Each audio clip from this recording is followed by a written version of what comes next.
सज्जनों, आज आपके साथ हम चिंतपूर्णी माता हिमाचल प्रदेश की इनका तीर्थ दर्शन कराएंगे। इनको छिन्नमस्तिका भी कहा जाता है। ये छिन्नमस्तिका धाम के नाम से भी फेमस है और ये सभी की चिंताएं दूर करती हैं, ऐसा माना जाता है माता का मंदिर। तो आपको लिए चलते हैं हिमाचल प्रदेश देवभूमि में। प्रकृति की गोद में बसा हिमाचल प्रदेश देवभूमि के नाम से जाना जाता है। यहीं ऊना खंड में 16 श्रृंगी यानी श्रृंगी पर्वतमाला के छपरोह क्षेत्र में 51 शक्तिपीठों में से एक प्रमुख शक्तिपीठ छिन्नमस्तिका धाम है, जो चिंतपूर्णी देवी के नाम से विख्यात है। ऐसी मान्यता है कि माँ दुर्गा भगवती के 9 विभिन्न रूप आपस में बहनें हैं और चिंतपूर्णी उनमें से सबसे छोटी बहन है, ऐसा माना जाता है। दक्ष यज्ञ का विध्वंस करने के बाद भगवान शिव सती के शरीर को लेकर घूम रहे थे तो नारायण ने चक्र से सती के शरीर के अनेक टुकड़े कर दिए। जिस स्थान पर ये चरण गिरे उसी स्थान पर देवी पिंडी रूप में प्रकट हुई और वह स्थान चिंतपूर्णी देवी के रूप में जाना गया। रक्तबीज असुर का संहार करते समय माँ दुर्गा ने अपनी शक्ति 2 अयोनिजा योगिनियों जया और विजया के रूप में प्रकट की, ऐसा कहा जाता है, जो रक्तबीज के रक्त का पान करने लगी। लेकिन रक्तबीज दैत्य के रक्तपान से इन योगिनियों की रक्त की जो पिपासा है वो शांत नहीं हुई। उस समय माँ दुर्गा ने अपना मस्तक काटकर अपने हाथ में ले लिया और कटे हुए मस्तक से रक्त की 2 धाराएं निकली, जिन्हें पीकर जया विजया की रक्त पिपासा शांत हो गई। इस अलौकिक लीला में कटे हुए मस्तक वाले रूप को देवी छिन्नमस्तिका का नाम दिया गया। असुरों के कारण देवताओं की चिंता को हरने वाली माँ के इस रूप को चिंता दूर करने वाली चिंतपूर्णी माँ के नाम से जाना जाने लगा। इस स्थान की खोज किसने की? इस स्थान की खोज का श्रेय 14वीं शताब्दी में माईदास नामक एक ब्राह्मण को दिया जाता है, जिसकी भक्ति से प्रसन्न होकर देवी ने उसे कन्या यानी कन्यक के रूप में दर्शन दिए। कन्यक हिमाचल की बोली में कहा जाता है। भक्त माईदास हिमाचल प्रदेश में रियासत अम्ब के गांव रिको मिश्रा के निवासी थे। उनका जो जन्म एक साधारण कृषक परिवार में हुआ था। उनके परिवार में जो है भक्ति का वातावरण था। माईदास माँ भगवती दुर्गा के अनिल भक्त थे। उनका ससुराल हिमाचल के वर्तमान ऊना खंड के एक छोटे से गांव में था। इनके गांव रिको मिश्रा से ससुराल के गांव तक जाने का रास्ता दुर्गम पहाड़ियों और घने बियाबान जंगलों से होकर निकलता था। एक बार भक्त माईदास अपनी ससुराल के गांव में जा रहे थे। रास्ते में चिलचिलाती धूप से पहाड़ी के ऊपर जंगल में एक बटवृक्ष के नीचे सुस्ताने लगे, आराम करने लगे। लेटे लेटे भक्त माईदास की आंख लग गई और स्वप्न में माईदास को भगवती दुर्गा माँ का दर्शन हुआ। स्वप्न में माँ के दर्शन से बेहद प्रसन्नचित्त माईदास दूसरे दिन जब ससुराल से वापस आने लगे तो पुनः उसी बटवृक्ष के नीचे रुके। अचानक आकाश में बादल छा गए, भयानक आंधी चलने लगी। भक्त माईदास वहीं माँ भगवती को स्मरण करने लगे। तब माँ भगवती दुर्गा ने 8 से 9 वर्ष की कन्या के बीच में कन्या के रूप में प्रकट होकर माईदास को दर्शन दिए। हे माईदास, मेरी भक्ति से प्रसन्न हूँ।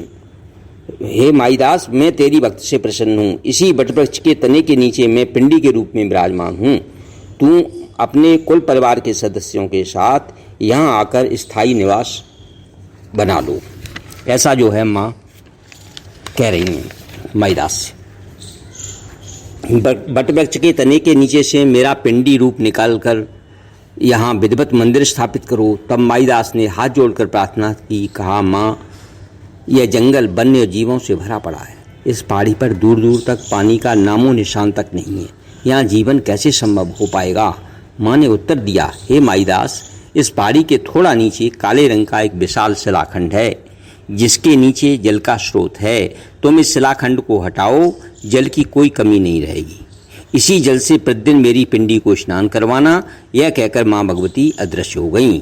माँ की आज्ञा को शिरोधार्य करते हुए माईदास ने पहाड़ी के नीचे काले रंग के शिलाखंड को ढूंढ निकाला, जिसके हटते ही शीतल मीठे जल का स्रोत फूट निकला। तब माईदास ने बटवृक्ष के तने को खोदकर पिंडी को निकाला और एक टोकरी से ढक दिया। भक्त माईदास ने गांव जाकर सभी को ये बात बताई और अपने कुल परिवार के सभी बंद बानुओं सहित जंगल में बटवृक्ष के पास पहुँचे। वे सभी लोग यहीं बस गए और कालांतर में यह स्थान छपरोह के नाम से मशहूर हुआ। छपरोह के नाम से मशहूर हो गया, प्रसिद्ध हो गया। जिस स्थान से काला शिलाखंड हटाकर जलस्रोत फूटा था, वहाँ एक तालाब का निर्माण हुआ। आज भी वह शिलाखंड चिंतपूर्णी मंदिर में पड़ा है। इसी तालाब से जल लाकर प्रतिदिन मंदिर में पिंडी का स्नान करवाया जाता है। धीरे धीरे बटवृक्ष के नीचे स्थापित पिंडी रूप स्वरूप भक्तों की आस्था का केंद्र बन गया। भक्त यहाँ अपनी चिंताओं के निवारण हेतु माँ से प्रार्थना करने आने लगी। तब रियासत अम्ब के हिंदू सनातनी राजाओं ने इस स्थान पर एक भव्य मंदिर का निर्माण करवाया। भक्त माईदास के 2 पुत्र हुए, जिनके वंश की संतानें चिंतपूर्णी मंदिर के पुरोहित और पुजारियों के रूप में आज भी मंदिर में माँ की सेवा का धर्म निभा रहे हैं।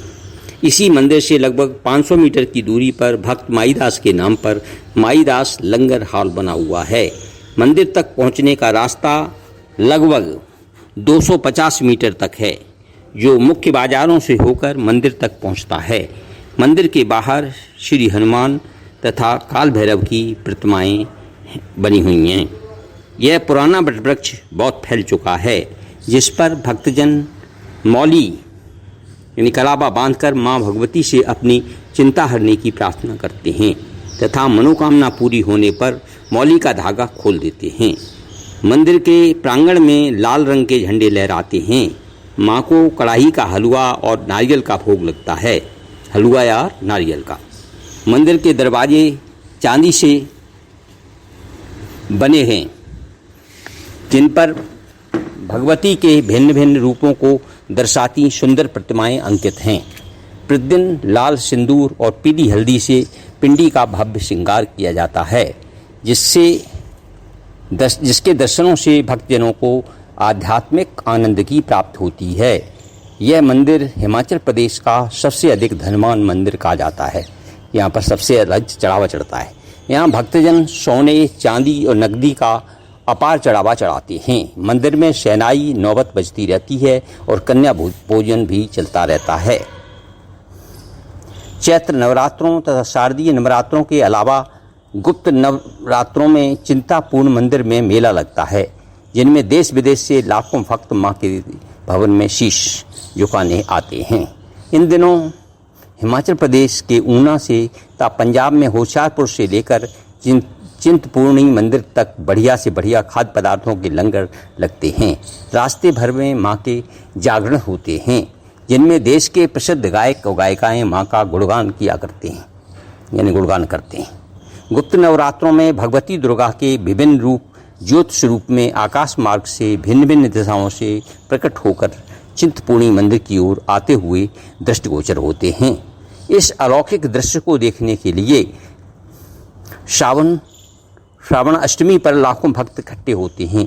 यह सभी ज्योतियाँ आकाश मार्ग में उड़ती हुई अंत में चिंतपूर्णी मंदिर की अखंड ज्योति में समा जाती हैं।